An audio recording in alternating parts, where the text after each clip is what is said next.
it only is particularly interesting towards the end when guys are really starting to put in.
right, good evening, everybody, and welcome to the Touring Car Championship of Sim Race South Africa.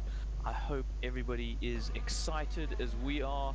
I'm joined tonight by my good friend Dirk Brand. Dirk, welcome, and thank you for doing the stream for us tonight. Yes, hi everybody. Thanks, Nick. As Nick said there, I am going to be doing just the cameras tonight. I am deferring the main commentary to Nick, being much more eloquent and experienced than me in this. So, welcome everybody. I hope you enjoy the race. Yeah, so I'm sure Dirk is definitely selling himself short there. I'm sure he'll have lots to say this evening, but this is touring cars, and as we know, touring cars are exceptionally close, tight-knit. We're just in overtime, as you can see, of practice. We're literally about to get going into qualifying. So while we wait for that, let's just recap as to what the format will be. Number one, we are at the Croft circuit tonight. That is a legendary touring car circuit for sure in the BTCC championship over the years, and of course we find ourselves here tonight, and it's going to be 15 minutes of qualifying. As you can see, we've got 14 minutes and 45 seconds to go. These guys all streaming out at the moment on their out laps, looking to get a good time in. I reckon tonight we're going to be looking at I'm going to say about a 24/7, 1 minute 24.7 for pole. So watch out for that. We've had a few drivers really starting to light the world on fire tonight. Look out for who was it? Stefan Habst. Watch out for him in the Hyundai, as well as our man in the Alfa Romeo. Who was that? Dirkie Swanepoel, I believe. Yes, that's it. Absolutely, Dirkie Swanepoel. Those guys were sort of battling for the top spots, and we'll certainly see some others as well. But yeah, very much looking forward to what we have in store. Yes, Dirkie, certainly one of the guys I'm secretly rooting for. We're supposed to be impartial here, but I'm certainly rooting for him purely because, well, two reasons. He obviously is a namesake of mine, and secondly, the Alpha connection. I chose the Alpha myself, not with very great effect, and he certainly seems to be making it work very well. Yeah, absolutely. So I think let's have a little chat about Croft circuit itself. As I said, I don't know, Dirk, if you want to bring up the track map in the meantime. But yeah, so Croft circuit, very interesting little track. You know, the first complex is very tight. You've kind of got to take those corners all as one big corner, so to speak. I know they kind of flick left and right and so forth in the middle, but you've really got to, you know, it's one of those where you sacrifice into turn one to gain through the whole lot, that kind of idea.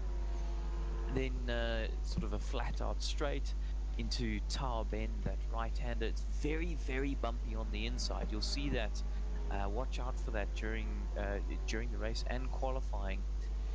For those of you who watched the Division 1 stream, you'll see I personally have taken a very tight line through there, but most other people seem to be taking a much wider line to avoid the bumps and possibly get a little bit better drive down through the Jim Clark S's, which are all flat out in these touring cars, through Barcroft, and then the good old sunny in, sunny out. You've really got to brake a bit early for those to get the car nice and settled, carry the speed through both. Sunny out, there's no braking whatsoever, just feathering that throttle before you get into the complex, which is very complex, and the final hairpin, which very tight hairpin.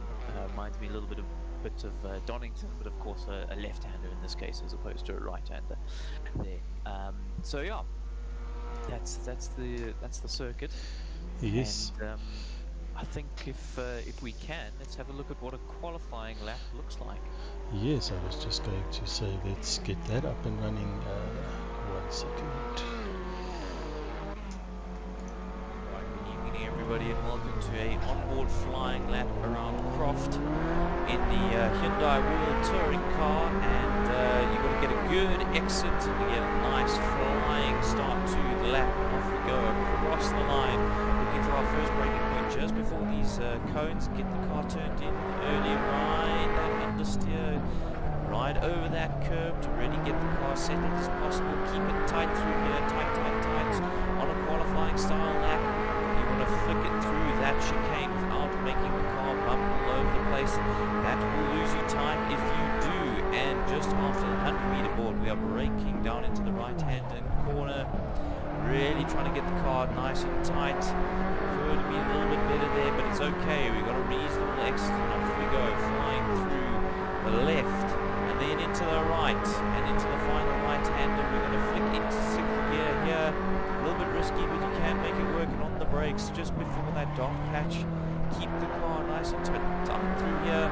Get on the power, off and on the power again. You don't need to brake for that second right-hander, and off we go. Looking for our braking spot just before the end of that dark tarmac, and flick the car through. Ride the speed. You want to be smooth through here, as smooth as possible. Keep it tight. Once again, braking hard into second gear for the last left-hander. Get a good exit, feed that power in, and we'll come across the line for a qualifying time of a 1 minute 23.988.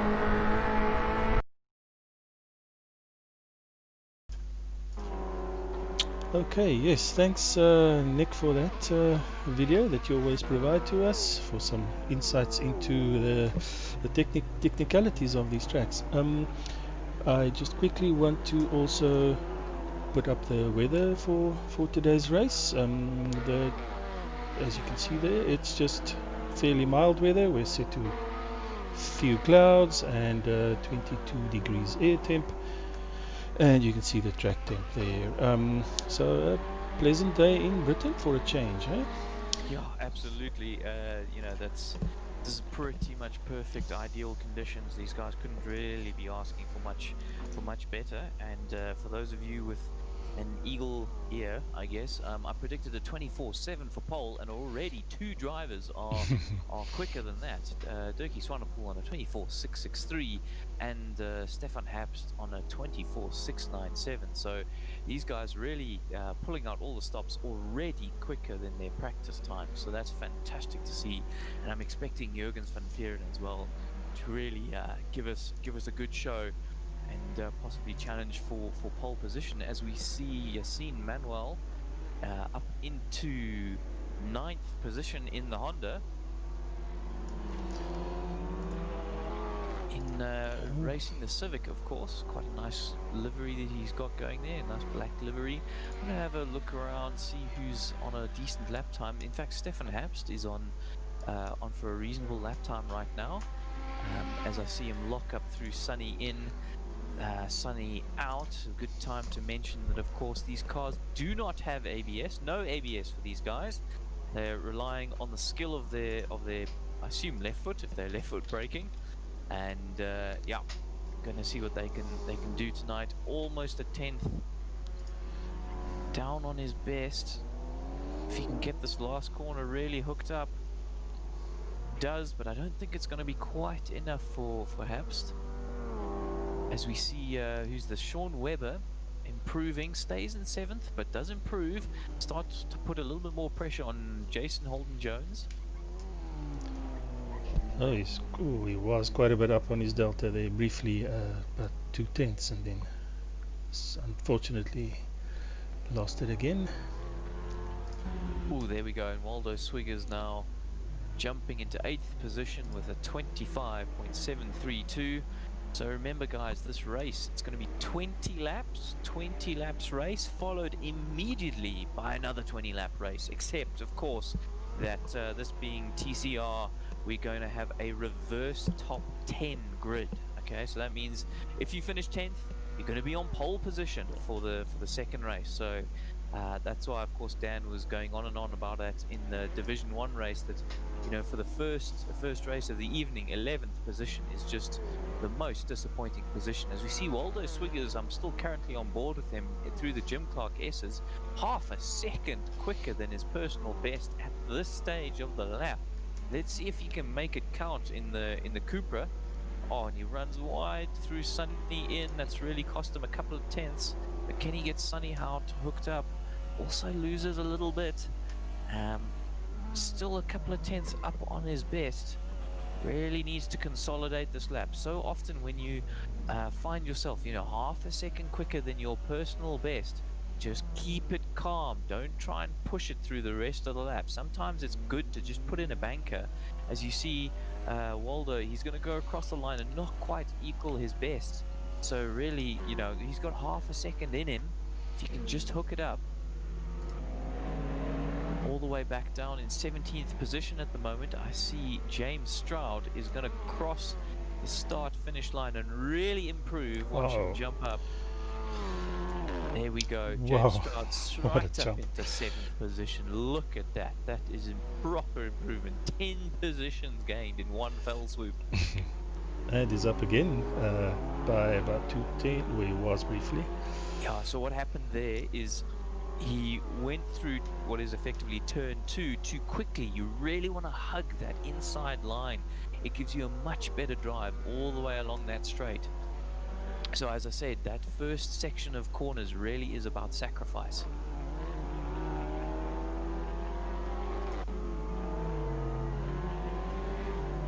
Best at the moment, almost a 10th as we're going through the Gym Class S's, as I see Nisar Raman has gone quickest, sorry, not quickest, gone quicker than his personal best, really putting Quinton Harhoff on under pressure for 17th position right now. Quinton himself is up by about 3/10 at the moment, which should jump him a few places as well. Speaking of jumping a few places, watch Jason Holton Jones's time now as he comes across the line, currently in 6th position, and jumps Raymond Duggan with a 2:24 by a few hundredths of a second there. It's incredibly close all through the field, Yeah, as Craig Hunter now goes up into 8th position. So time and time again in the TCR series, we have seen drivers really saving their best laps for last, just getting into that groove. You know, the times are so close between all of these drivers. So often you'll see on these timing sheets, it's hundredths, if not thousandths of a second that's separating these guys. So just a small improvement can really make a big difference. And we have James Leach Sr. also up by a 10th. As I said, oh yeah, he has gained some more time. Going through Sunny in, that was a good turn in. Sunny out, not bad. Looked like he was really struggling with understeer through Sunny out. Let's see what happens as he goes through the complex. Keeps it nice and tight. That's fantastic. I don't think I've seen that done better. Complex. Again, really, you can see him winding on the steering lock and through the hairpin. Goodness, not afraid of a bit of steering is old James Leach Sr. But he manages to get 2/10 upon his best. Let's see what this does for him. He stays in 13th, but certainly a good improvement there.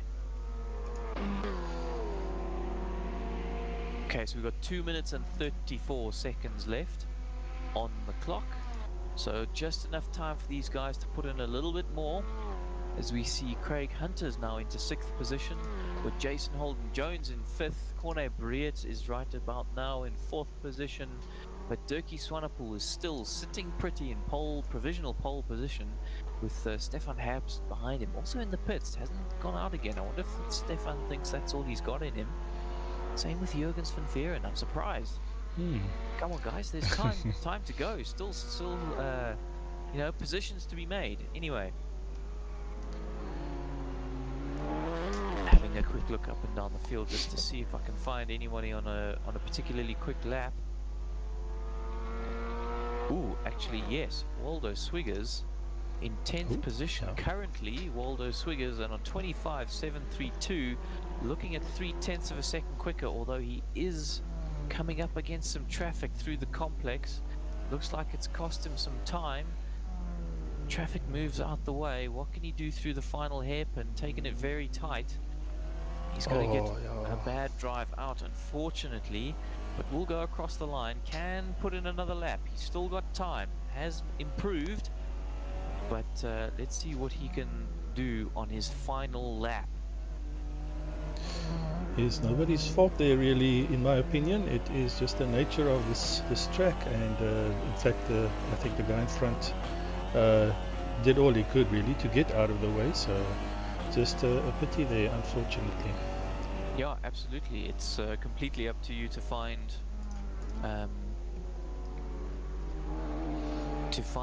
gaps on the track.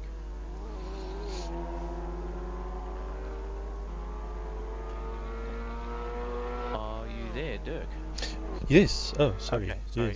Yes. I heard a sound that sounded like my microphone had been turned off. I just wanted to make sure. Yes, that happens from time to time. No, I was adjusting my headset and translating to my microphone. So sorry about that. Not a problem at all. Raymond Duggan going through Hawthorne Bend was up, but again, it's the whole sacrifice to gain. But he is still slightly up on his personal best.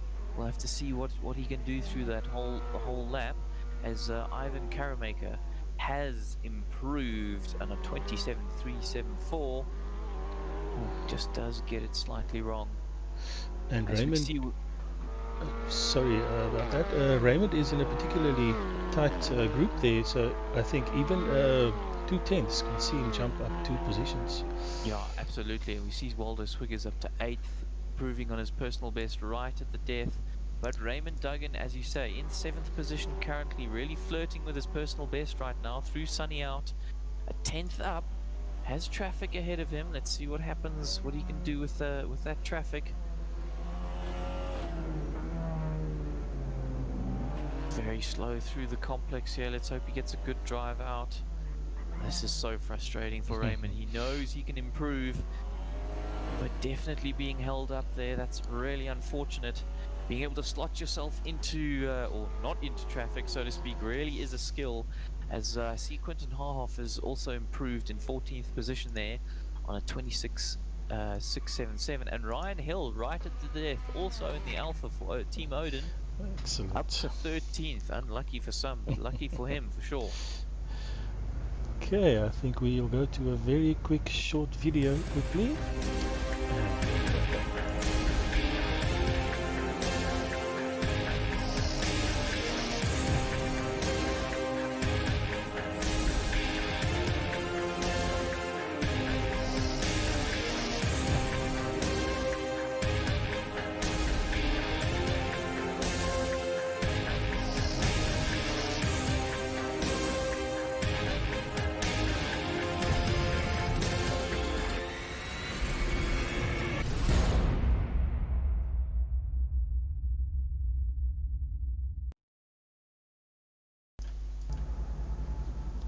Alright, okay, 15 seconds to go, everybody. Standing start, of course, for these touring cars. Watching for those lights, 10 seconds to go. Alright, 3 lights, 4, 5, 6. Almost time to go. Drop those clutches and we're off. It looks like Durkee's got a fantastic start. Stefan Habs right behind him though, not letting him have it all his own way. Durkee Swanepoel also giving it everything through turn 1. Let's see if these guys can get through safely. Seems like okay for the moment. A little bit of carnage at the back though, and but it does seem like the top 10 at least have got through fairly well. Waldo Swiggers seem to do fantastically up into 6th position. I think he started 8th. Sean Weber as well in 10th, is now up to 10th as well. And we see a couple of people slipping down. James Stroud just jostling for position, everybody, as we go through Tower Bend. Oh, Jurgens van Veeren has turned it around. Jurgen has turned it around at Tower Bend, waiting for everyone to stream past him. That's really going to hurt his race, as Durkee Swanepoel really starts to build a gap already to Stefan Habst. And Jason Holden Jones currently finds himself, it looks like, in 3rd position, as we see, oh, that's unfortunate. Corne Bread and Waldo Swiggers, somebody really outbreaking themselves into Sunny in. Both of them seem to get back on track. A few places lost, but races haven't been ruined, it doesn't seem to me. And Sean Webber now up to 6th. I tell you what, this is all go as we've come to expect in the touring car series, and fantastic to see these drivers keeping it relatively clean. Couple of incidents here and there, but nothing too major it seems as we go across the line. That's lap 1 of 20 done for this first race. Raymond Duggan now all over the back in 5th position of Craig Hunter, outbraking himself slightly into the first section, but now all over the back of him through Hawthorne Bend. As I see, who's that? Roman Klisovic has got himself up into 9th position. Done quite well there. Looking at who we've got, Waldo Swiggers, probably the closest man on track to his opponent right now through Tower Bend. And off we go again down through the Jim Clark S's. There's quite a gaggle of cars here from what looks like 4th position all the way down to 9th. These cars just absolutely streaming by, nose to tail. Fantastic to watch. Remember, of course, from Div 1 we saw on Monday night that it's very difficult to pass on this track. You've really got to pressure people into mistakes, which is quite easy to do, I must say. I mean, we even saw people like Jacques Buerter, Mr. Consistency himself, making a mistake. So it's by no means an easy task. So as soon as you start putting pressure on a driver, you know something interesting is likely to happen. As we see Raymond Duggan really closing up through the hairpin, 0.3 of a second. Stefan Habst setting the fastest lap of the race, finally starting to put some pressure on Dirkie Swanepoel. We'll just monitor that gap and see what happens. At the moment, it's 0.8 of a second. Sounds weird, but that's quite a big gap in TCRs. And Sean Webber losing out to Raymond Duggan there, it seems. And they swap positions for 5th and 6th, respectively.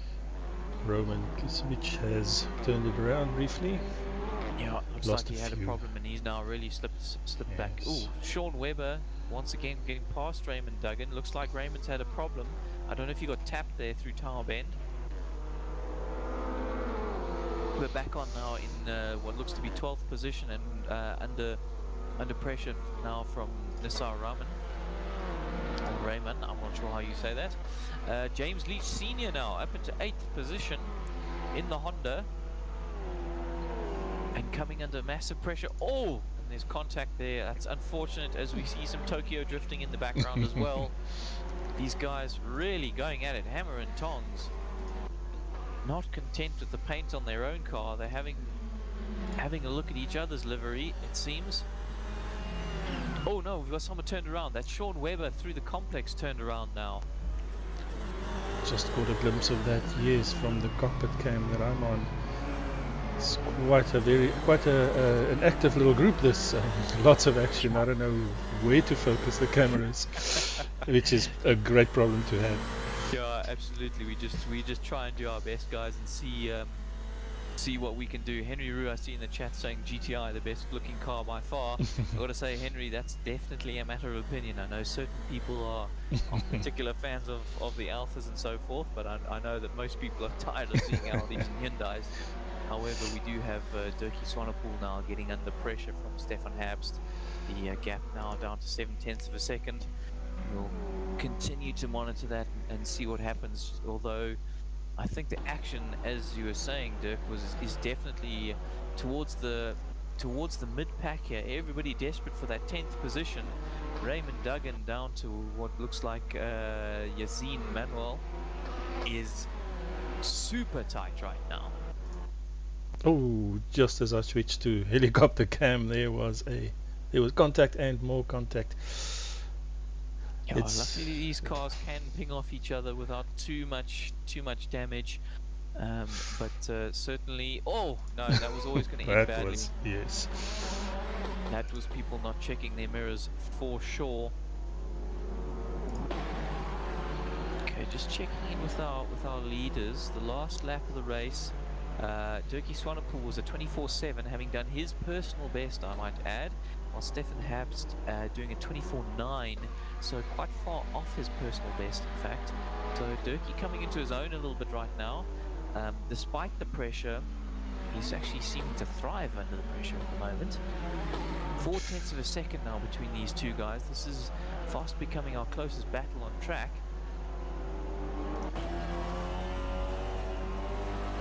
Always good to see that the sharp end of the field having a proper battle. I'm just going to go on board a little bit with Dirkie, see how he's doing through sunny in and sunny out. I have to wonder if Dirkie's not running into the issue I used to run into with the Alpha, is overheating tires. It's after about 5 or 6 laps. I always had to got to the issue where the tire performance just dropped off the cliff, and then you're just a sitting duck. I really hope it's not the case for him, so let's monitor that.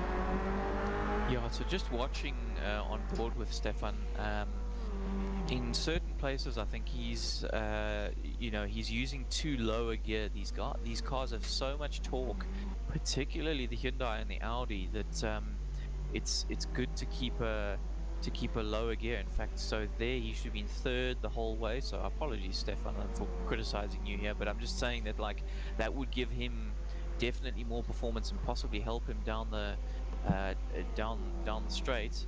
As we see him have a slight look into Tower Bend, just giving Dirkie something to think about, keeping it in third. That's excellent. And off we go through the Jim Clark S's. It's amazing how these cars are just absolutely flat out. I took the commentator car through around this track, and through this section, goodness, you're lifting and all sorts of things. It's incredible what these cars can do. Third gear through here, and actually you can flick the car into fourth through sunny out. The torque is enough that it'll pull you nicely through there. Third gear, well done, that's fantastic.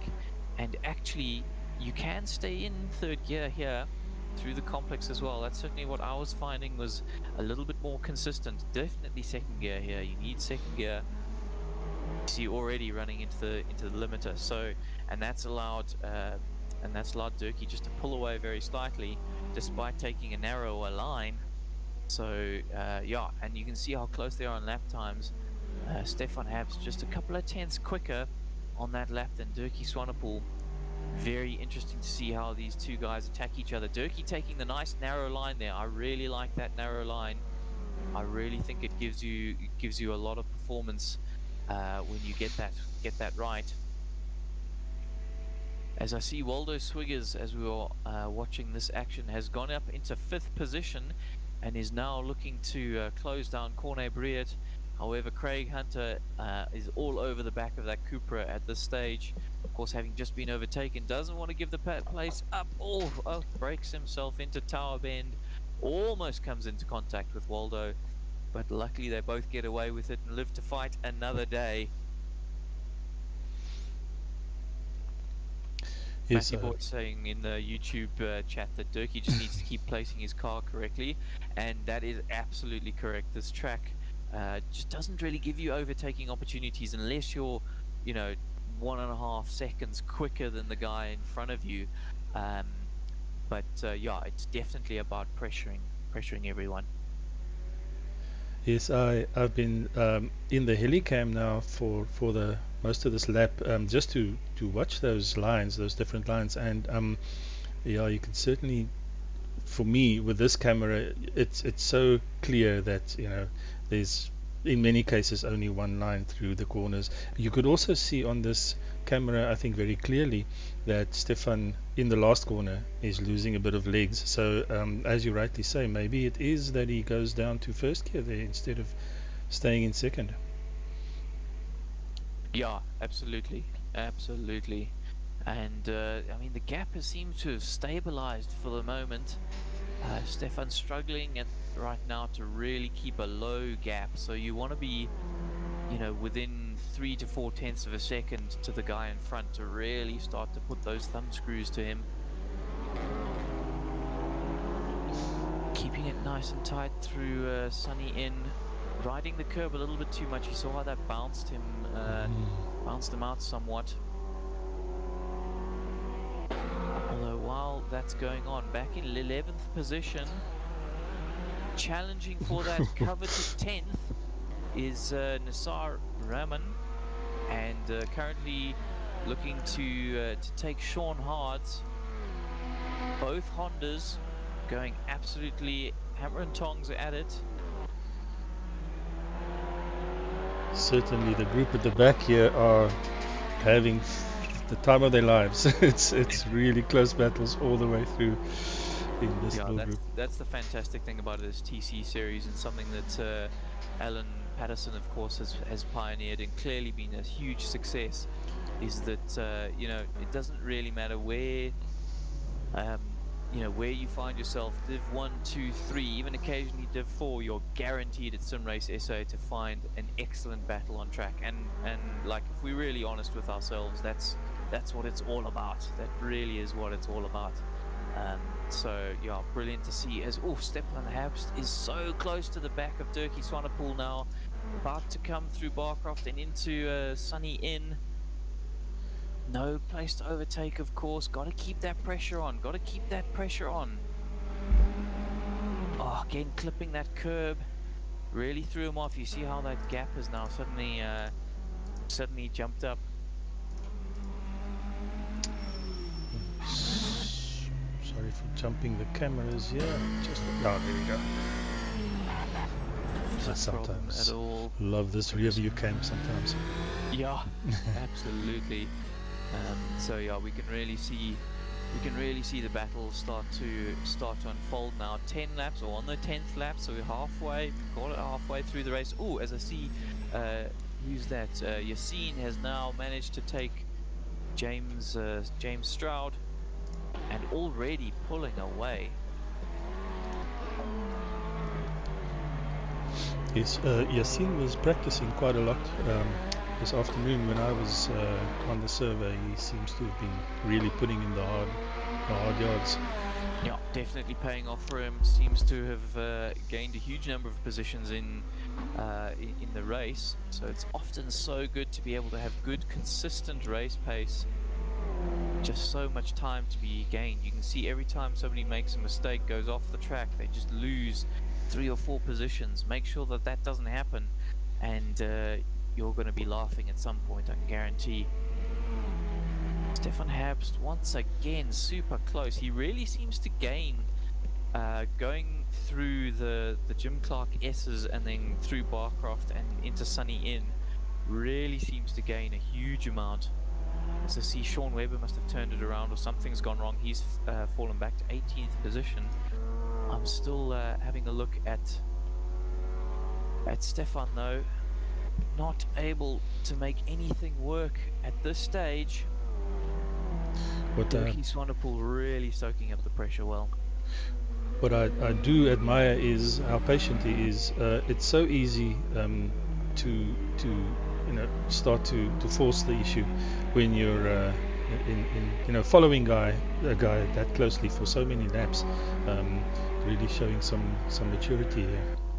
Yeah, absolutely. Very easy to outbrake yourself. No ABS. Like, just to lock up is so easy. To get it all wrong, and then both of you are in the gravel. Worst case scenario, or you've just shot yourself off the track. As I see, Waldo Swiggers now is really all over the back of Craig Hunter. That Cupra doing well to put the pressure on the Hyundai. Taking a very tight line. Gets a great exit though. 0.3 of a second between them now as we go through the Jim Clark S's, looking into Barcroft. Going to be braking around the that dark patch of concrete. See the tires smoking as they lock up the brakes. Runs very wide though into Sunny Inn, and you can see how Craig Hunter now just pulls a gap, 2 or 0.3 immediately right there, and all of Waldo's hard work has to now be redone. Going very wide into the complex, compromises him through this almost a hairpin, those two corners, and turning through the last corner, hairpin itself. You don't want to clip that inside apex. It really throws the car off, doesn't like it at all.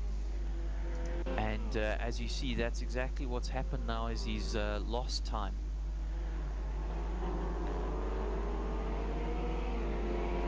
So we've got Corne Breert now, seems to have really gained a lot of time on Jason Holden-Jones. Jason having a very quiet race so far, in third position, really gained a huge amount at the start of the race, but kind of consolidated his position. But now Corne Breert in the Audi all over the back of the Cupra of Jason. And it looks like, let's just have a look at the lap time. So last lap for Corne was actually a 26.1. I wonder if something happened there. Jason's last lap was a 26.5, so and both of them technically invalid laps. So there's something must have happened to bring these guys together. Both of them able, you know, their PBs. Certainly Corne's PB is much quicker than Jason's. So it will be interesting to see if Corne can make something happen against Jason here.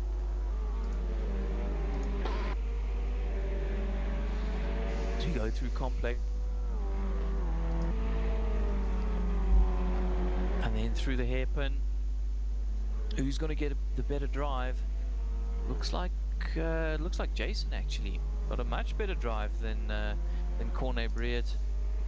So despite doing a slightly slower lap, Jason still lives to fight another day, taking it very cautiously, I must say, through that first bit. Oh, and clipping the apex there. You see how it really threw the car up into the air, sent him very wide, and now through the chicane, Corne is all over the back of Jason. Let's see if he has a dive through up the inside of Tower Bend. He does not. Keeps it tight. Probably the right move then. In fact, definitely the right move. Gaining once more. Let's see what Corne can do. Where is he going to try and make a move? Through the Jim Clark S's. There's almost no space here whatsoever. And must have backed off there, because suddenly the gap gained another 0.2 of a second. Clearly worried about his braking point. Into Sunny in, Sunny out. Tightening that pressure on Jason. Jason, of course, with many years of sim racing experience behind him. Our fearless leader is not one to give up at all. Oh, very tight line for Jason through that hairpin. Corne really backed up straight behind him, almost ran into the back of him, but it's worked out for Jason. Once again, pulling away down the straight.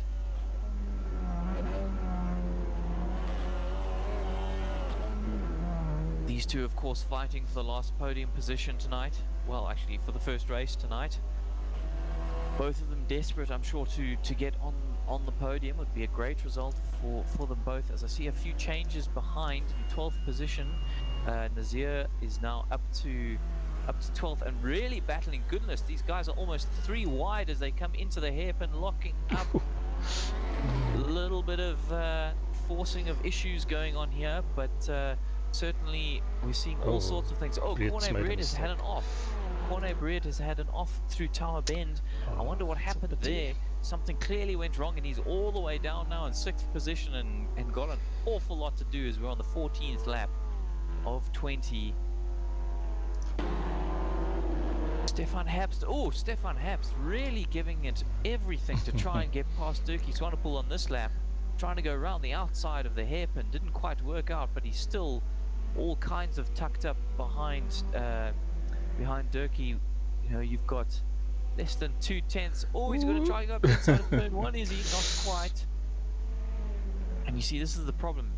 Half a move, and he's now compromised himself and lost 0.4 of a second. Dirkie did run a bit wide, so we'll expect to see that come down, and it has 0.2. Is this the opportunity that Stefan has been looking for? 1/10. He's going to pull out.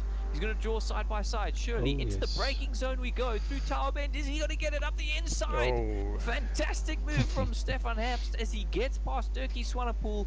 Hyundai taking Alpha through the Tower Bend, and off we go through the Jim Clark S's, where typically Stefan has been a lot quicker. So can Dirkie live with him now? all that pressure soaked up for 15 laps of this race. Oh, Durkee trying to get back at him immediately. Doesn't quite work out. Luckily, no contact between the two as we go through sunny in and sunny out. And off we go, 0.7 of a second now between them.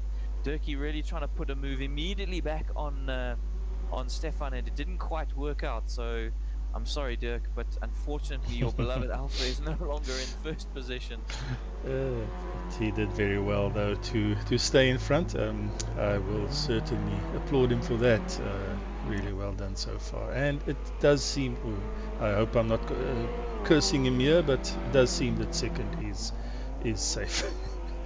Yeah, look, these guys have got 14.5 seconds between them and the next driver. Jason in third position, of course, has been battling with Cornet for quite a while.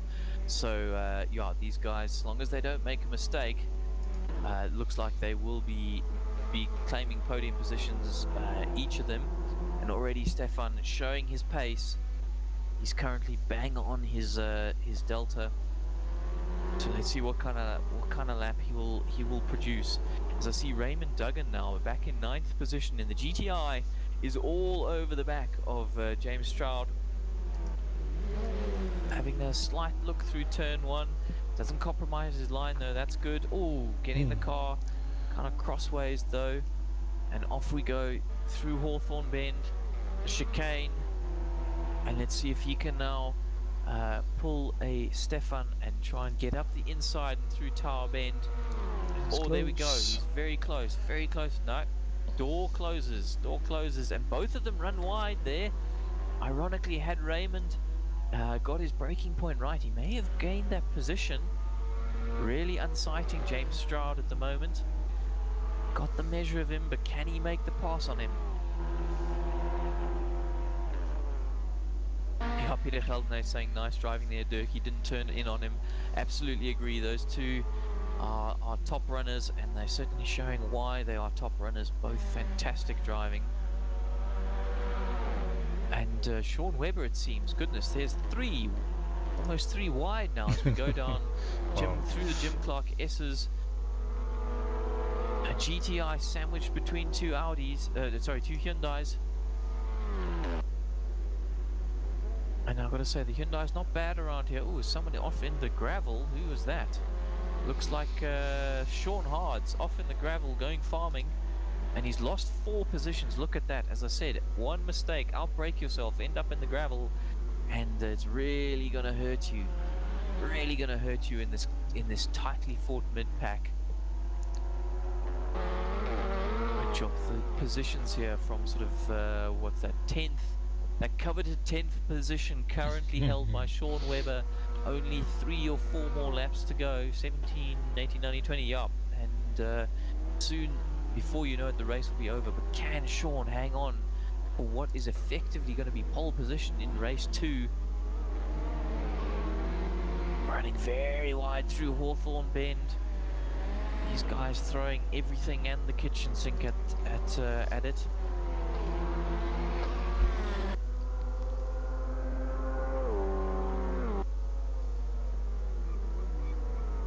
So Stefan has now pulled a 2-second gap, currently doing high minute 24s, while Durkee is doing low 25s. So, you know, really showing that Stefan was being held up by Durkee, and just showing you what a good defensive drive Durkee was doing. Back marker there moving nicely out the way, letting Durkee Swanner pull through. Hopefully he can go and re-attack Stefan. As I see, Cornet Breert has now got Waldo Swiggers for 5th position. Remember, Cornet at one stage was challenging for that final podium position, but with one mistake found himself back to 6th, worked his way up to 5th, and is now immediately all over the back of Craig Hunter.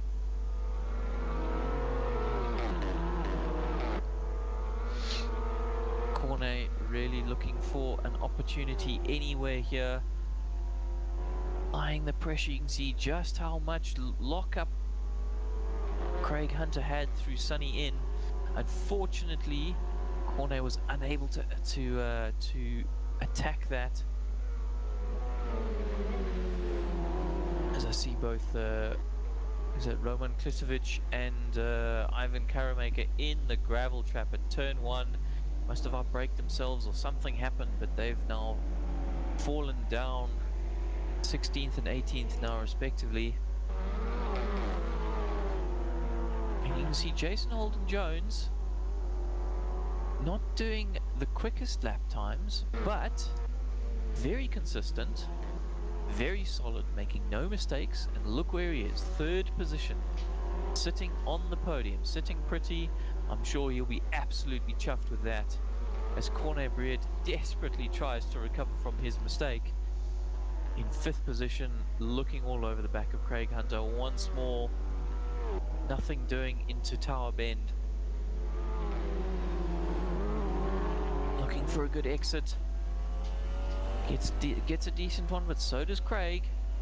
Craig, in fact, getting a very good exit, pulling out at least 2/10. And through Sunny in and Sunny out we go once more.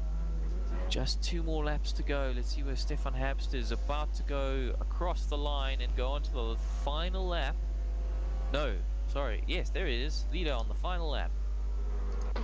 Having done a 25.8, really getting held up by traffic there, but I don't think Durkee's going to be able to capitalize that. He's got to get through the traffic himself now.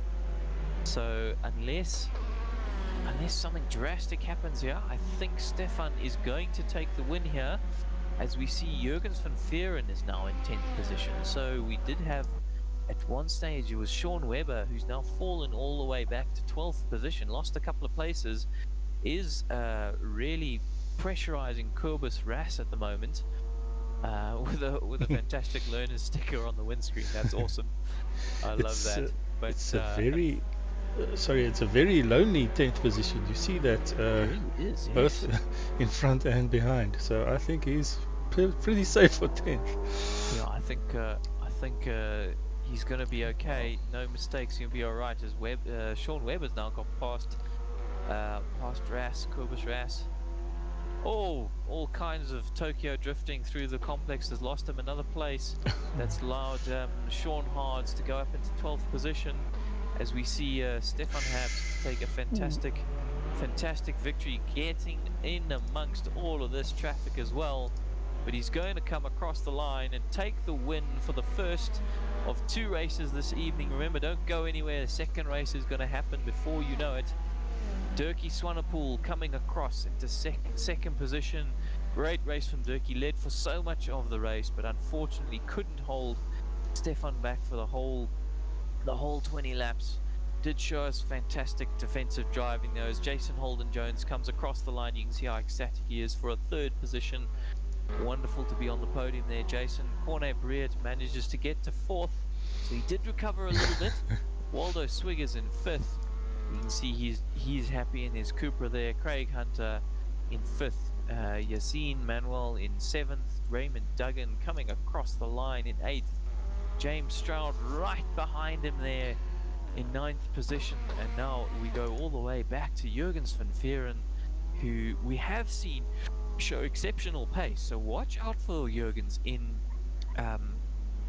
the second race. I mean, this guy's best lap was a 24.8, so he's clearly had some drama happen to him in the first race.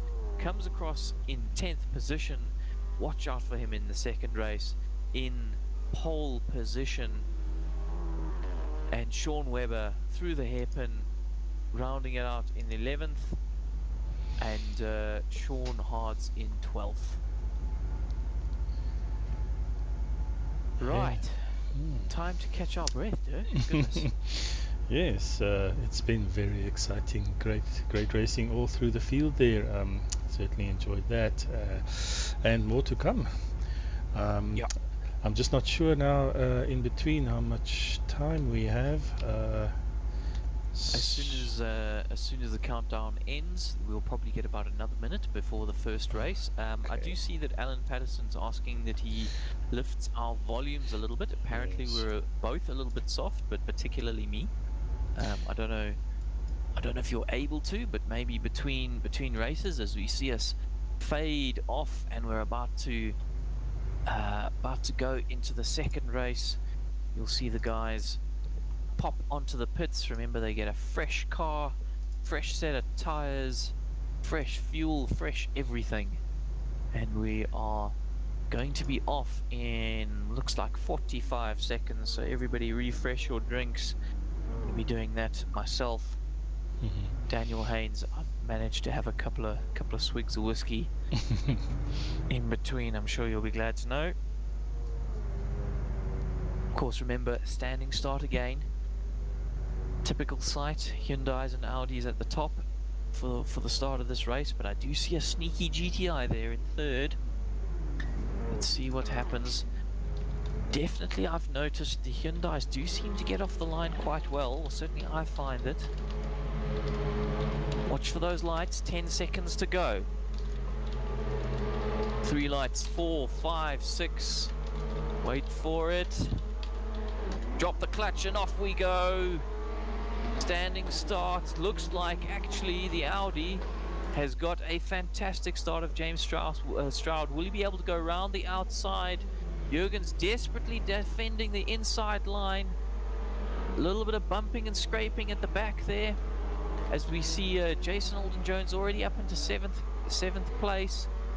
James Stroud, though, second. Jurgens van Veeren already grabbing a little bit of a lead. As Yassine Manuel looks to capitalize in his third position.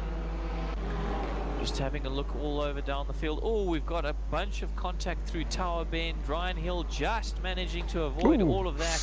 Almost a rollover there. I think it was even Karamaker really absolutely getting punted straight off on 2 wheels. I saw that. He's gone completely farming. He's in the forest.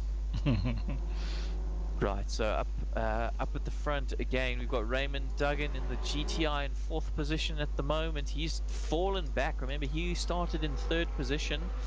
Now looks to be down. It says 4th here to me. Yeah, no, it is 4th. I said he has lost a place. Yassine really getting a good start in that Civic, coming very close to the bumper. And as through the hairpin we go, we got 3 wide down the straight now. That's Craig Hunter, Waldo Swiggers, and Corne Breed just behind them. Corne, remember, showing good pace, but not quite able to capitalize in race 1.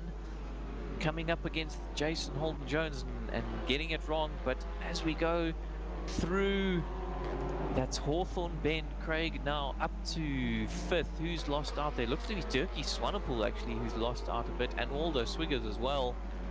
Ryan Hill now all over the back of them. So as we've come to expect, just action on the first couple of laps. Dirk Brand now outbraking who's that, Craig Hunter, because Craig actually locked up and went wide through what was that, Hawthorne and the Jim Clark S's now. So Corne Breed now up to 5th and looking to attack both who's that, Raymond Duggan and Yassine. Oh, as we see somebody flying off in the background, that's Dirkie Swanepoel, 2nd place position in race 1. Oh, almost getting taken out by our learner driver, Kobus Ras. Sorry, Kobus, if you could stick a learner sticker on you, I'm afraid I'm going to call you a learner driver. But yeah, luckily no one coming away with damage there. Up at the front though, Raymond Duggan, look at that, 3rd down to 7th, just absolutely nose to tail. Those guys must all be thinking there's places to be had here. Just got to stick in it, keep my nose clean, not make a mistake. And there's, as I say that, you're seen running very wide through Hawthorne Bend. Corne Breed really flirting with that, what I'm going to call the Jacques Porter chicane. And yeah, let's see what can happen as we go through Tower Bend. So much pressure from Raymond Duggan, so much pressure. Our top 2 once again flying away. Not watching him at the moment, just watching the gaps. 3.5 seconds as Jurgens van Veeren. I told you to watch out for him. He's got good pace, does Jurgens. And looking at this stage, good for a win. But we're only on lap 3. Who knows what can happen later on in the race. Certainly Raymond Duggan knows what he wants to happen. Third position, he wants that. Going through the complex, not keeping it too tight, allows Corne Briet now all over the back of Raymond. So difficult for Raymond. He wants to be attacking Yassine, but he knows one mistake and Corne is going to be up the inside of him and taking any position he can. So across the line we go onto our fourth lap. Guys, as I say, absolutely nose to tail.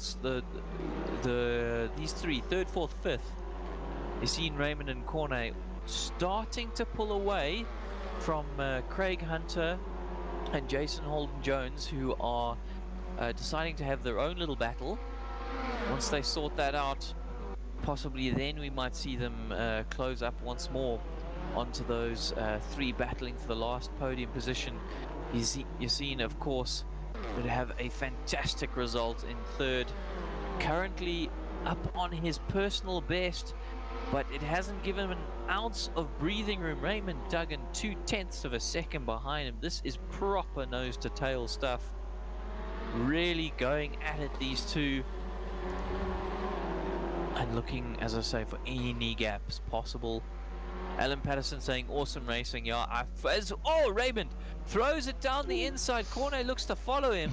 It looked like to me that Yassine just braked a little bit. Oh no!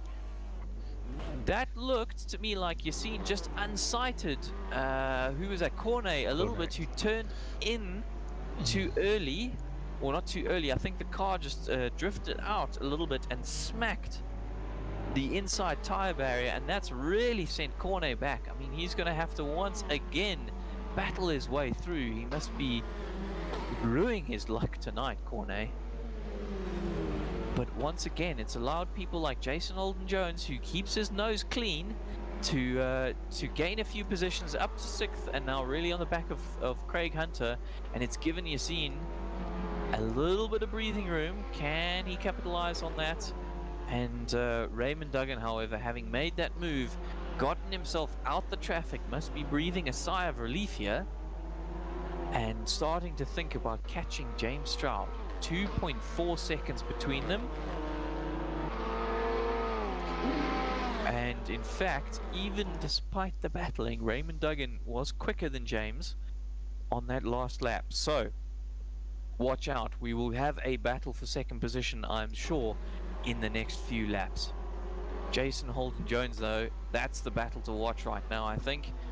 In 6th position with Waldo Swiggers behind him. We've got Hyundai and then 2 Cupras. Cupra's trying to show the Hyundai what's what. Yes, Jason briefly got past, is it Craig in front of him, and they both ran slightly wide, unfortunately. He blocked him. Right, so we'll have to see if Jason can attack once more.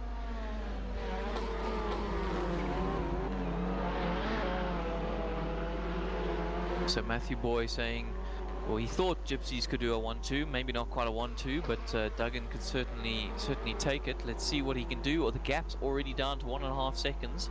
So I'm going to keep an eye on that because he's clearly much quicker, but we want to see the gap close down a little bit more before we jump on board there.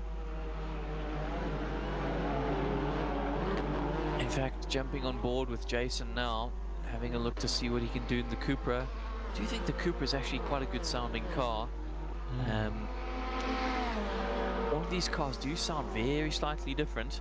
I know everybody's got their favorites for sure. Jason keeping it nice and tight through sunny in, feeding the power in through sunny out. You see how he's quite smooth on the throttle, is old Jason.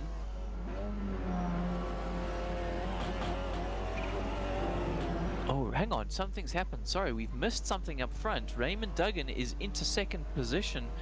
James Stroud must have had something happen. He's 3.5 seconds off his personal best. He's made a mistake somewhere, has James, and that has lost him 2nd position. Raymond Duggan now flies. Yeah, you see James Stroud, a 129.2. Oh, Raymond's now made a mistake into the gravel. Luckily, James Stroud not close enough to make it make it count. The VW lives to fight another day in second place, but he's now got 8-9 seconds between him and Jurgens van Vieren. Gonna be a tall order, I think, to catch that up. Let's see, Jurgens. We know he's quick. Last lap at 25.4 for Jurgens. Raymond Duggan at 25.5. So this kind of pace, if Jurgen can just maintain that, he will be looking at a good victory. But only 7 laps in. I think the people once again though to be watching is Jason Holden-Jones, Craig Hunter, all over the back of your scene right now. 2/10 between those two, 3/10 back to Jason. Not an inch given between these guys. You just know pulses are racing right now. Oh, Yassine runs wide through the complex. Unlikely to lose a position here, but... Oh, going into neutral. Hey, Craig. Didn't quite have that few gears. I see there was a little bit of contact there. Waldo Swiggers and Jason Holden-Jones and Corne Briet. That's really compromised Jason now, but Corne's gained a position. Looking to try to do the same now on Jason. Nowhere to go up the inside of turn 1, should know that. Both Jason and Corne keeping it pretty tight through Hawthorne. You get so used to that little chicane that when you do make a mistake, it comes as such a surprise. We haven't seen too many of those though tonight. Oh, there we go, taking the inside line. Jason Holden-Jones running a little bit wide, gets a good drive out. You see, that is one of the problems with the bumps on the inside. But I do believe it is overall quicker keeping that inside line. Corne Briet in the Audi all over the back of Jason's Cupra. Oh, Jason running a little bit wide. Sticks his nose up the inside, does Corne. Not enough though. Jason's still able to close the door on him. Good defensive driving there by Jason, despite making a small mistake. And again, not keeping it tight as Jason. He's under a real pressure here. Corne knows he's got the pace on Jason. But as we go into the 9th lap, you see how tight the Corne keeps that. But he clipped that inside apex, you saw that. And Jason has just zooted off into the distance. You want to keep away from that inside curb. It really throws the car off. Remember, front wheel drive, all of these cars. And so they really have to be doing those front wheels, all the steering, all the power, most of the braking as well. So you got to be kind to these cars. Don't upset them. They won't thank you for it.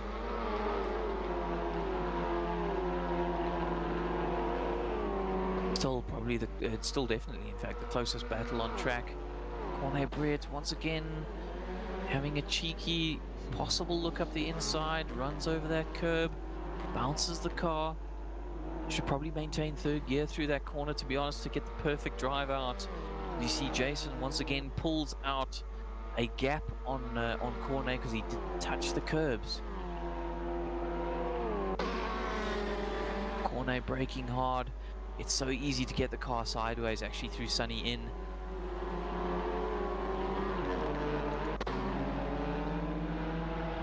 Having to recollect his thoughts now. Waldo Swiggers looming large in the background. 4/10 now between those two. Corne Briet in a sandwich between 2 Cupras. And that's really not where you want to be.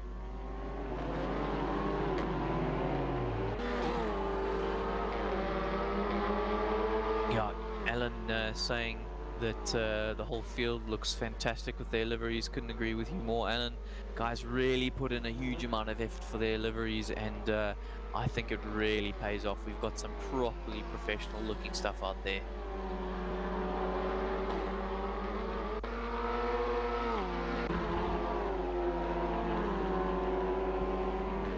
I see that down 18th Nassar has made a bit of a mistake, fallen down from 16th to 18th, and that's allowed Kobus Ras and Sean Webber to jump a position each.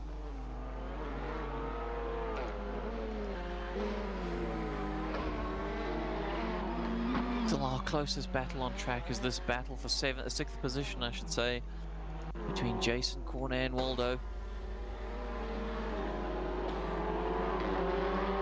Oh, 2/10 now between these guys. This is just absolutely ridiculous.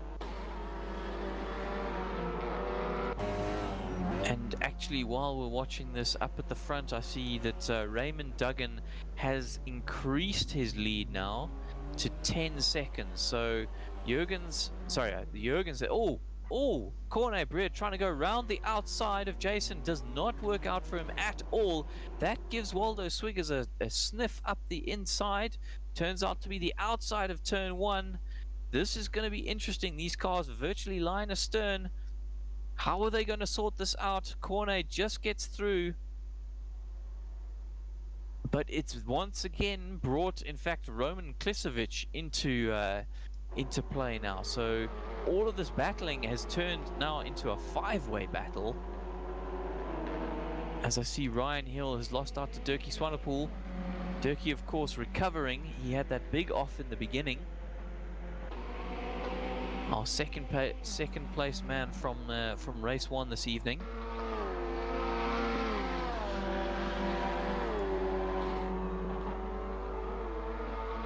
And even further up front, Yassine is now challenging James for 3rd position. Only half a second between those two. Even actually Raymond Duggan, I've got to say, seems to be struggling a little bit with pace at the moment. Corne just ran wide a little, and lost a couple of positions there. Oh, I see that, yes. That's what I was talking about. You get stuck in those sandwiches, and if you make a mistake, a couple of positions gone right there.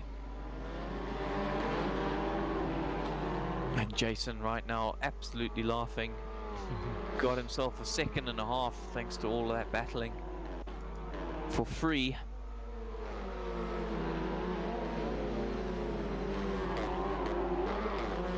Yeah, Matthew Boy saying Duggan really starting to have to watch his mirrors now. I'm not sure what happened. I assume that Duggan must have made a bit of a mistake. Oh, and as I say that, James Stroud runs very wide through Tower Bend. He's going to lose a position to Yassine and possibly even to Craig Hunter. Craig's going to try and go around the outside of him through the Jim Clark S's, makes it happen. And once again, we see one mistake, and James Stroud goes from 3rd down to 5th position. It really is a shame for him.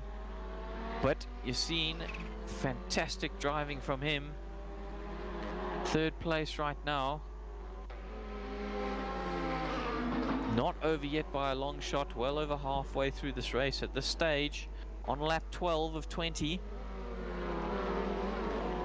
And Stefan Habs now, tries to go up the inside through Complex. That was never going to happen.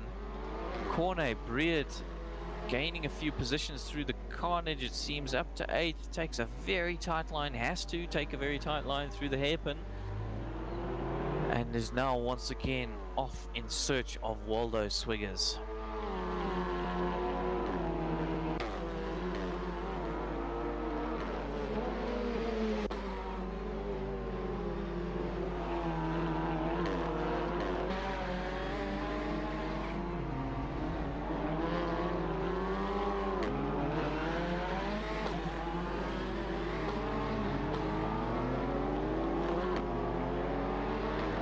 Look at Craig Hunter trying to attack Yassine, but I've got to say, Yassine at the moment very calm on a podium position.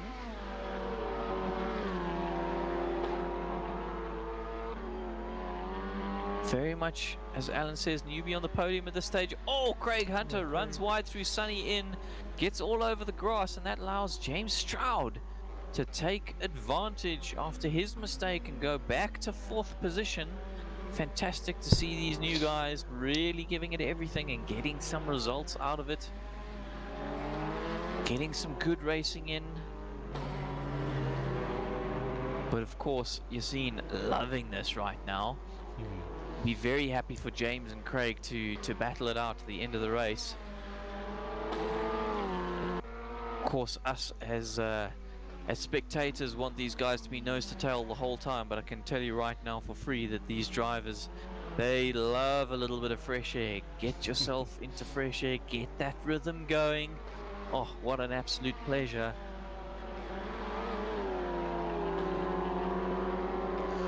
That's for sure. It's just a matter sometimes of making sure you keep the concentration levels up when you've been in a train so long. Suddenly, when there's nothing to focus on, it's very easy to lose focus.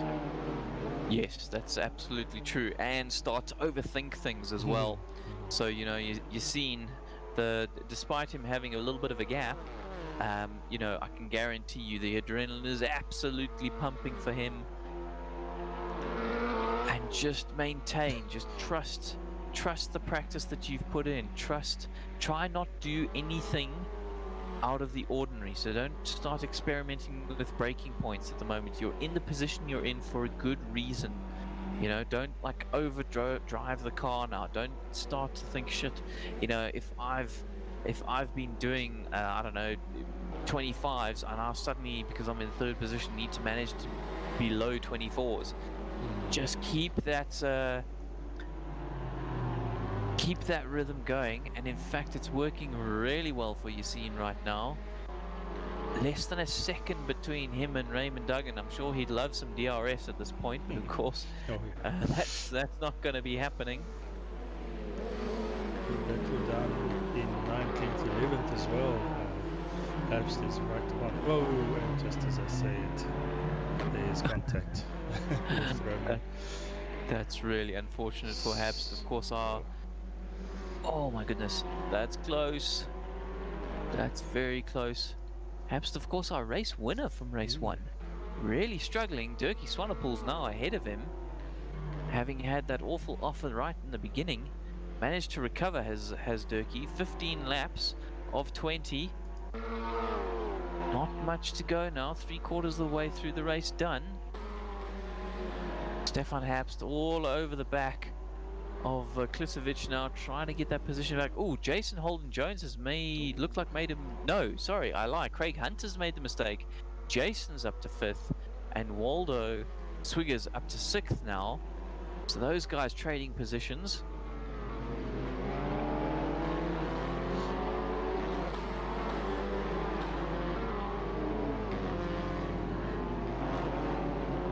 Jason's so experienced, he knows he just has to keep that car on the racing line. I guarantee you his heart will be racing, but he seems to have the level head at this stage. Ooh, running wide, clipping the gravel. Waldo Swiggers gives Craig Hunter a sniff. Both of them running very wide. Corne Breed, the man who's been in all the action this whole evening, very quick, but not quite able to make it count, is now desperately looking to gain those positions back. Ooh, a dive by... Oh. A little bit of contact there. All of them keeping it a little bit together. Corne taking a position. So does Waldo.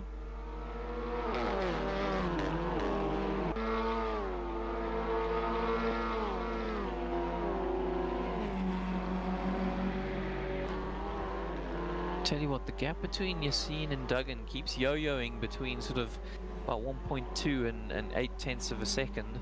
So these guys really sort of trading lap times.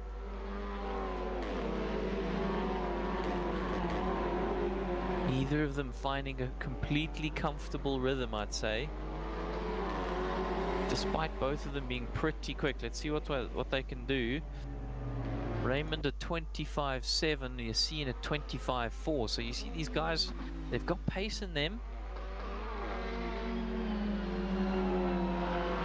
But it's about maintaining that consistent pace. Gap at the moment about as close as it's ever been between these two, fighting over the last 2 podium positions. 17 of 20 laps now. Through Tower Bend, Yassine taking the narrow line, Duggan taking the wider line. Seemingly it's paid off for Yassine big time. Look at that, the narrow line, gaining him 0.3 of a second. He's 0.4 behind, that's so close. Not too much of a slipstream effect to be had in these touring cars. Do you really want to be I'd say about 2/10 behind the guy. So that really means you're, bumper to bumper. That's, you're really taking up residence in the next Oak's boot to get a slipstream effect out of these.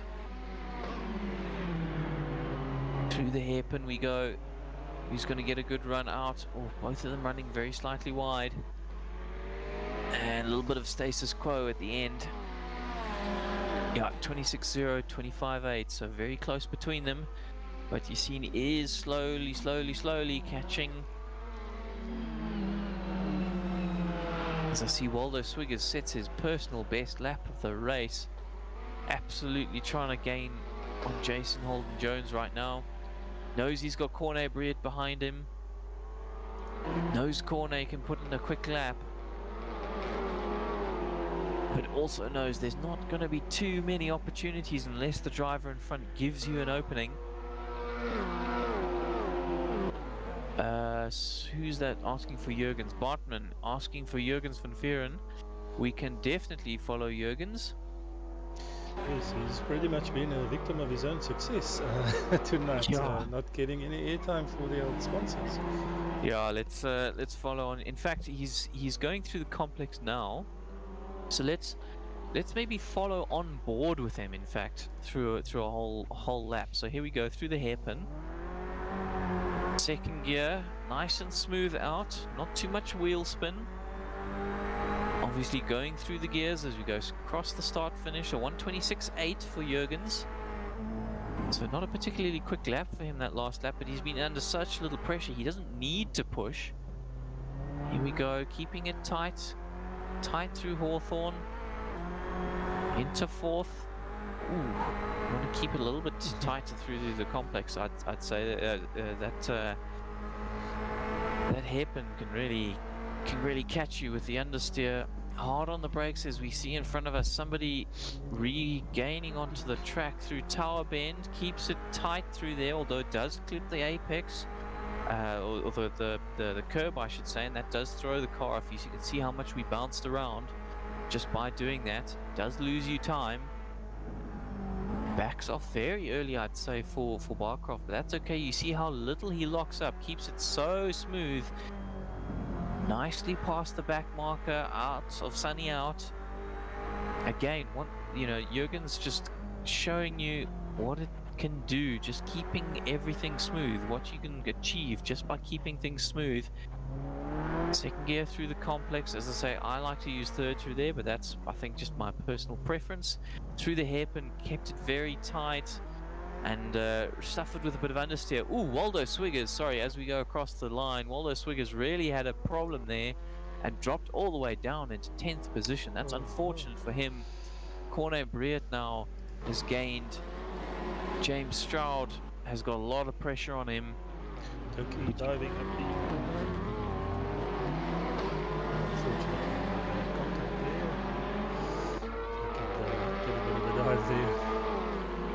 Yeah, and I tell you what, these guys battling it out has really allowed Yassine to get away. There's like 10 seconds between these Oaks now as the leader is on the final lap of the race. Oh my goodness, these Oaks absolutely throwing the cars everywhere, trying to get the last inch of performance they can on the last lap. No. Oh, that was never going to, one at a time, guys, through there, one at a time. And we see Craig Hunter and James Stroud losing out big through that whole section. Very unfortunate, but somebody was always going to end up in tears. And ironically, the man who's been in all of the action, Cornet Breed, seems to have come out on top there in 4th position. As I just jump forward once again to Jurgens van Vieren as he comes across through the last corner, through hairpin, jumps across the line. We're going to need to try and get Jurgen into the commentary booth with us, have a chat with him. As you can see just how happy he is coming across the line, taking 1st position in the 2nd race. Fantastic drive, lights to flag. That was a masterclass, Jurgens, very well done. Raymond Duggan in 2nd position and Yassine in 3rd, both fantastic driving. Well done. Very, very well done. I think Yassine's first podium, fantastic from him. Corne Breed in fourth, Jason Holden Jones in fifth, doing very well this evening was Jason. Dirkie Swanepoel managed to get himself up to sixth after that disaster of a first lap. Stefan Herbst in seventh, Craig Hunter in eighth, Klisovic in ninth, Swiggers in 10th, James Stroud in 11th, Ryan Hill coming across the line 12th. Who's that? Sean Webber in 13th. Sean Hard's now coming around the hairpin in his Honda for 14th, and Kurbis Ras 15th. Quinton Harves almost takes 15th, but comes across the line 16th. Nassar Rahman in 17th, with James Leach Sr. behind in 18th, I should say, and Ivan Karamaker in 19th, and that rounds us up for the results of this race. So while Dirk goes in search of Jurgens, just for a quick chat. Fantastic racing, everybody. I hope you all enjoyed it. Everybody in YouTube, thank you very much for joining us. I really hope you had a fantastic Wednesday evening. We've certainly enjoyed bringing you all the action here from Croft. And remember, it's not over yet. Next week we have our GP series, and following from that, I think we're then back with the TCs. I think TC happens after that. Our last round for the TC series, and I'm not sure where we are. I'm going to have to check, but we shall see you all soon, I'm sure. Dirk, have you managed to locate Jurgens?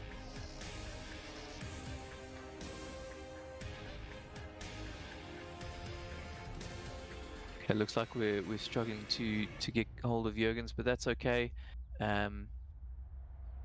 If that's the case, it's maybe he's shy. Doesn't wanna chat to us tonight.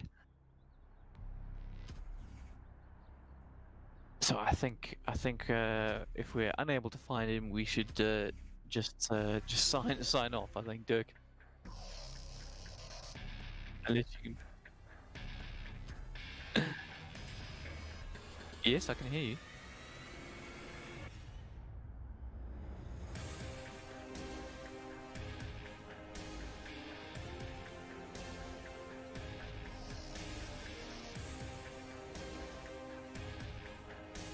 Yeah, it's something to do with the end of the race. I'm not sure what's happened there. So we're experiencing a couple of technical issues at the end, but yeah, just to say thank you very much to everyone for watching.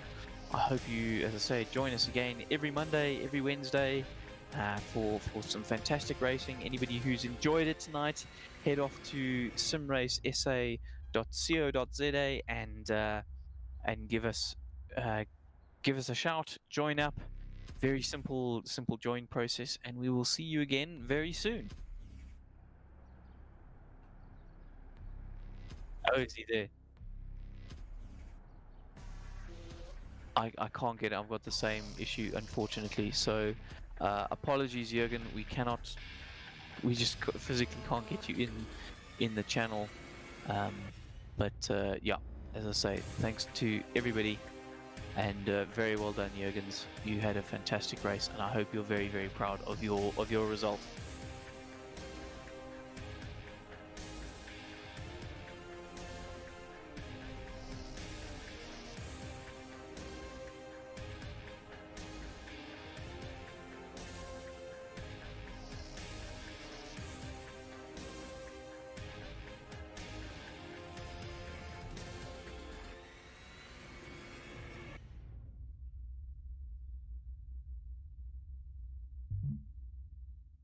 You'll have to ask Alan how he deals with this. It's definitely an Assetto Corsa thing that's causing the issues.